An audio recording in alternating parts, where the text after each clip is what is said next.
Here from Macintosh HD, and today I'm going to show you what applications I've got on my iPhone and what I do with them. I thought it'd be easy to show you perhaps through iTunes instead of actually showing you on the device due to the lack of good cameras to show you. So I thought I'd do it for iTunes. Also give me an opportunity to show the people who have perhaps just got an iPod Touch for Christmas or an iPhone who don't know how to perhaps move their applications around on iTunes. So basically when you plug it in, obviously you're going to come up with a summary page where it'll show all your info. I'm not going to go on that page because that's what my phone number's shown on it. So, but on that page it'll tell you model numbers and stuff, you know, to update your software. But if you want to say you've got your applications that you've downloaded off the App Store or whatever, you just go on top of the applications tab at the top here.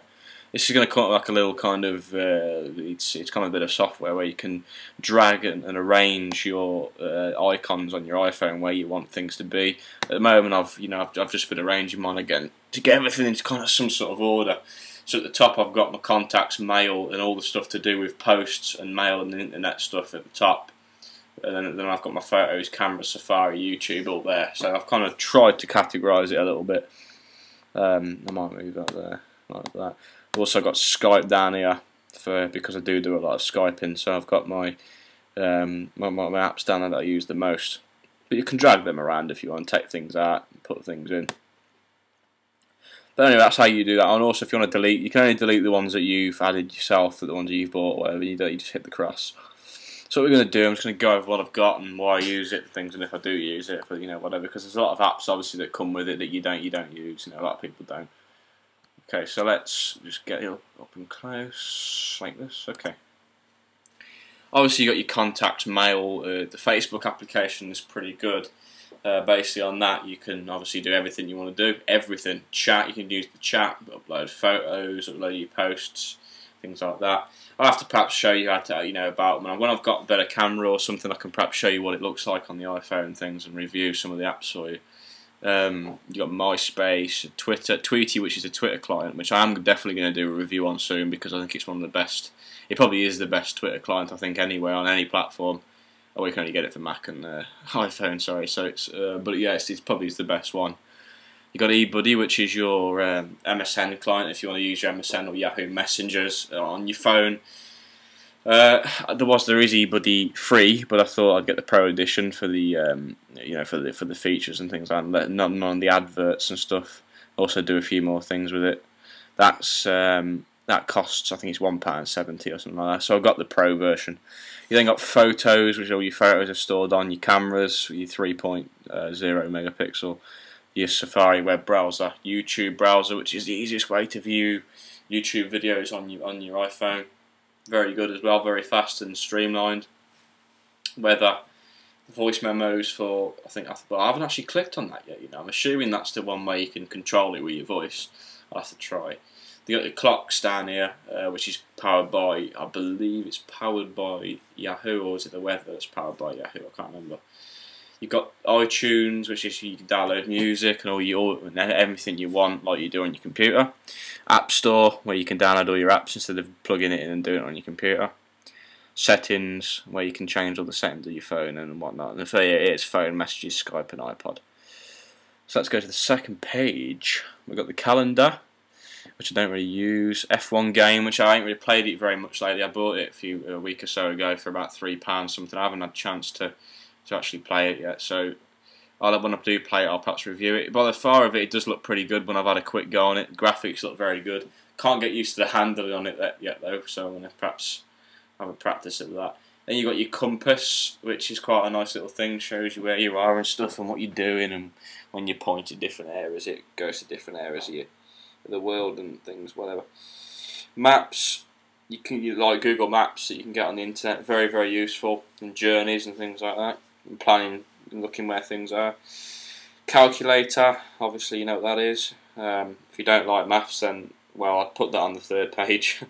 Notes, you can write little notes to yourself if let's say you forgot or you need to know something. You can jot a note down there. If I remember rightly, when you do write a note, it actually when you plug it in, if you've got the syncing set to sync in your Apple email and contacts, I think it actually syncs the notes to Apple Mail program, so your notes appear in your inbox which is quite a handy little tip actually, because I've been using it recently with calls I've had to make and things. Bubba Bar is kind of a little 3D, well not 3D, kind of a virtual world that's based on the same makers of Habbo Hotel, if you've ever heard of that. It's kind of just a little silly version of Habbo that they've created for the iPhone. It's not actually Habbo, it's totally different server and everything, and you have to make a new character. You kind of just walk around. If you've got people you know that have got iPhones and stuff and whatever, you can have a little piss around on there, I'm assuming, and things like that. You got the stocks to check all the stocks and things like that, which I do like to check occasionally anyway, especially on the dashboard on the Mac, so that's quite a handy little one there. NFS Shift, which is Need for Speed Shift. Brilliant. So far my favourite game on the iPhone. I've tried quite a few driving games. Some of them I've actually deleted because they're very piss poor. But this one is very, very good. I'd give it a good old 8 out of 10. I think it's brilliant. Handling's quite nice. The gameplay is pretty nice. Good music and things like that. So a must buy, I think, if you do like your racing games or games at all. A really good buy that. Bubble wrap. If you're one of them people that like to sit with the plastic bubble wraps and pop them and things in your spare time or whatever, or if you do it as an occupation, you can load that up and you tap the screen with all the different little bubbles and you can pop them on screen and you get scores and stuff. And if I remember rightly, Catherine's beat all my high scores. Really, I think what she's done is I think she's changed my name or changed the name so it looks like she's won. I don't think she really has. Don't tell her. iPint is kind of a software where you can pour a pint basically. You have to go through a little quick maze thing where you have to get the point to the hand, which you go around little tables and you have to tilt your iPhone, and then you kind of can pour a Carlin or whatever it is into the glass and then pretend to drink it.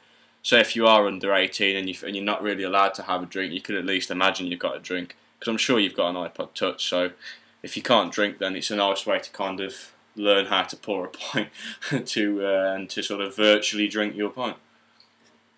Here you've got Virtuoso. I think I'm not really sure how to say it. Virtuoso, whatever it says. It's the light version. It's not the paid version. It's just the light one.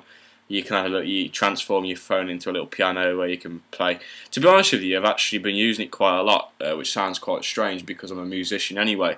If I'm out in the car and I've suddenly something's ticked in my mind where I've got a quick idea that I want to perhaps try on a quick few notes or something like that, I could sit there in my spare time and just go over a couple of notes, and that sounds nice. And then when I get home, I'll load up Logic and get it all loaded in. So that's pretty good. Face Goo, which is the free version of it, you can actually move people's faces around to make them look really stupid and save them. I think it's absolutely fantastic. I mean, you can just piss around in people's face. You could put, if you really don't like you, if your mum's really annoyed you or something one night, or your dad or whatever, you can put a picture of them in there and just literally move their face and everything around so they look like aliens. I mean, I think it'd be brilliant. Very good for the younger users, I think, as well. Also for the adults who have got a sense of humour. So that's quite a nice app to have. You got the Fortune Ball, which is if you shake your iPhone and you ask it a question, shake it, and then it will show you the answer, like most likely or yes, definitely, and things like that. It's quite a little funny thing to do. Obviously, it's not real. Fluid. Now, this is an application I can't really. To me, it's probably my second favourite so far application. Now, it's not the sort of application that a lot of people would want to use on a regular basis, but personally, because I'm big into kind of ambient movements and experimental sounds and kind of, I'm big into meditation music, it comes on with the song, which is actually by an artist called Ghost, called Lullaby. And it's a really nice track, and what you can do is you can load a picture into it, and what it does is when you move your finger across the screen, it looks like the picture's reflecting on water, so the water like calmly goes with your finger as you're moving it, like to wash the water over your picture and stuff. It looks really, really nice.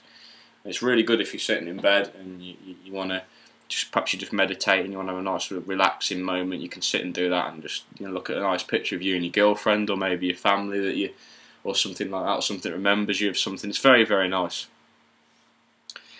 iDaft, which is basically Daft Punk samples. You can mess around with the samples. And I did actually use it on a recent live set. Very, very helpful. Here are, there's a few more here. Action Bowling, where you can just do bowling a bit. It looks a little bit similar to the Wii Bowling. Google Earth, we all know what that is. I'm not going to explain it. Photoshop Mobile, which is the official app from Adobe for Photoshop, which is just does basic editing like cropping and brightness and changes and stuff. It looks very, very good. It's a very good little application if you're a photo editor on the move who wants to quickly edit a photo. Or horoscopes. I'm big into horoscopes and stuff like that. So there's your horoscopes for, you know, your tarot readings and things like that you want to check. So that's so far what I've got on my iPhone. I'll perhaps give a detailed little review about each of them soon when I can. But for now, that's it. So thank you very much.